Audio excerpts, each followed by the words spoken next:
Assalamualaikum warahmatullahi wabarakatuh. Halo sahabat grup penggerak dimanapun berada. Selamat menunaikan ibadah puasa ya bagi yang menjalankannya. Jumpa lagi bersama saya Ernila Maga, calon grup penggerak angkatan 4 dari Kabupaten Muna, Sulawesi Tenggara, SMA Negeri Saturaha. Pada kesempatan ini kita akan membahas salah satu tugas pada paket modul 3, yaitu tugas 3.1.A.7 mengenai demonstrasi kontekstual, yaitu pengambilan keputusan sebagai pemimpin pembelajaran. Baik, sebelum kita mulai pada pembahasan, alangkah lebih bijaknya kita mengetahui dulu perbedaan dilema etika dan bujukan moral. Dilema etika atau benar versus benar merupakan situasi yang terjadi ketika seseorang harus memilih antara dua pilihan yang benar tetapi bertentangan. Sedangkan bujukan moral adalah benar versus salah, yang merupakan situasi yang terjadi ketika seseorang harus membuat keputusan antara benar atau salah. Kemudian, yang bagaimanakah prinsip dilema etika itu? Prinsip dilema etika dalam pengambilan keputusan terbagi atas 3. Yang pertama adalah berpikir berbasis hasil akhir atau end-based thinking, yaitu saya lakukan karena itu yang terbaik untuk kebanyakan orang atau untuk kepentingan orang banyak. Yang kedua, berpikir berbasis peraturan atau rule-based thinking, yaitu mengikuti prinsip-prinsip atau aturan-aturan yang telah ditetapkan. Dan yang ketiga adalah berpikir berbasis rasa peduli atau care-based thinking, yaitu memutuskan sesuatu dengan pemikiran apa yang Anda harapkan yang dilakukan terhadap Anda.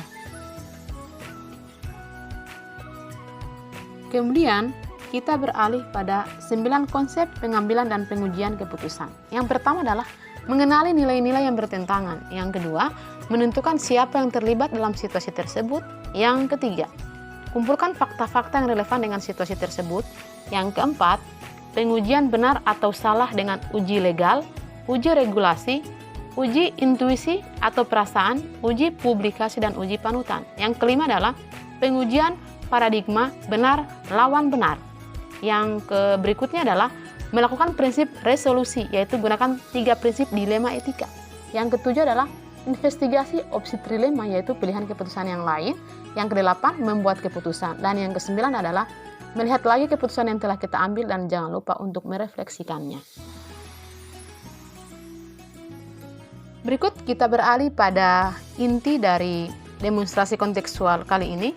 Pertanyaan pertama adalah, bagaimana nantinya saya akan mentransfer dan menerapkan pengetahuan yang saya dapatkan di program guru penggerak ini di lingkungan sekolah dan di lingkungan asal saya.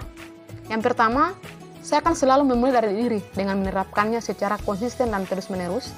Yang kedua, akan selalu memanfaatkan komunitas praktisi yang telah terbentuk di sekolah bersama rekan-rekan CGP di sekolah saya dengan cara menerapkan dan berbagi pengetahuan dari pengalaman yang saya dapatkan dari program guru penggerak dengan rekan-rekan sejawat di sekolah. Yang ketiga adalah saya akan berbagi kegiatan dan materi yang saya dapatkan melalui media sosial yang saya miliki dengan tujuan agar apa yang telah saya peroleh dapat menimbulkan motivasi dan memicu teman-teman serta memiliki kemauan yang kuat untuk mengikuti program kegiatan guru penggerak.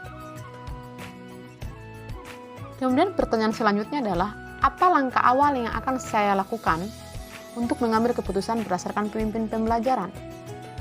Yang pertama adalah akan melakukan pemetaan dan identifikasi terhadap kasus yang akan timbul. Yang kedua, saya akan menelaah kasus tersebut. Apakah kasus tersebut termasuk dalam dilema etika atau bujukan moral?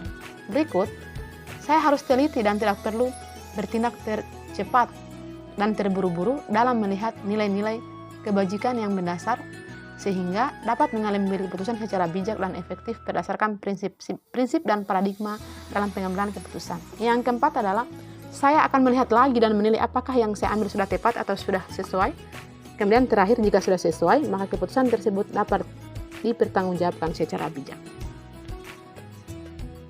Terkait dengan hal tersebut, maka pada akhir pembelajaran dengan melihat RPP untuk materi pertemuan selanjutnya, saya dapat menerapkan pembelajaran berdiferensiasi dan KSC, maka akan melakukan diskusi dan kolaborasi terlebih dahulu dengan peserta didik untuk memperoleh kesepakatan penerapan tersebut. Saya memilih akan menerapkan pengambilan keputusan telah saya maksud terhadap kegiatan pembelajaran dalam bentuk penerapan pembelajaran berdiferensiasi dan PSE, serta evaluasi pembelajaran yang interaktif. Hal ini saya lakukan karena berpatokan pada pembelajaran berpihak pada murid dengan menggali segala potensi yang ada pada diri mereka miliki berdasarkan filosofi Ki Hajar Dewantara. Pertanyaan berikut adalah, mulai kapankah saya akan menerapkan langkah-langkah tersebut? Hari ini, besok, minggu depan, atau hari apa? Kemudian saya tidak lupa untuk mencatat rencana apa sehingga saya tidak akan lupa. Jawabannya adalah, saya akan mulai menerapkan langkah-langkah pengambilan keputusan di sekolah.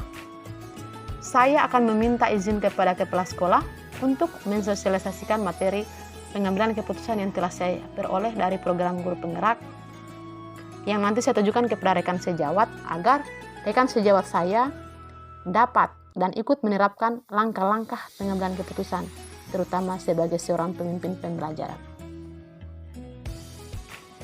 Berikutnya adalah, siapa yang akan menjadi pendamping saya dalam pengambilan keputusan sebagai pemimpin pembelajaran. Kemudian siapa yang akan menjadi teman diskusi saya untuk menentukan apakah langkah-langkah yang saya ambil telah tepat dan efektif. Yang pertama adalah kepala sekolah.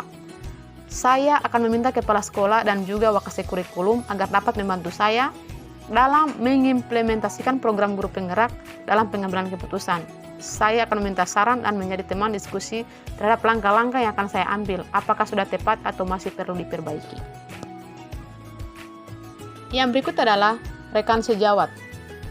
Rekan sejawat menurut saya adalah orang yang paling tepat untuk mendampingi saya dalam menerapkan keputusan di sekolah, khususnya dalam kegiatan pembelajaran dalam kelas, seperti yang akan saya diskusikan dengan murid saya. Karena selain rekan sejawat bisa belajar dan melihat langkah-langkah yang akan saya ambil, saya pun dapat meminta masukan. Apakah pengambilan keputusan yang telah saya ambil dan saya lakukan sudah tepat dan sudah sesuai dengan langkah-langkah dalam pengambilan keputusan, atau masih ada lagi yang perlu diperbaiki. Sebelum mengakhiri pembahasan kita pada demonstrasi kontekstual kesempatan ini, saya memiliki sebuah catatan penting bahwa terkadang suatu permasalahan sangat berat untuk dihadapi dan dilalui. Akan tetapi, suatu permasalahan memang sesuatu yang sudah pasti dan ada dalam kehidupan manusia dan tidak mungkin untuk tidak mendapatkan suatu permasalahan. Permasalahan yang terjadi tentunya akan mengganggu kita atau mengganggu Anda dalam menjalani kehidupan. Jika ada permasalahan hidup, serasa tidak normal. Permasalahan seberat apapun pasti ada solusi untuk menyelesaikannya. Dan hal yang bisa menyelesaikan permasalahan tersebut ialah berasal dari diri sendiri.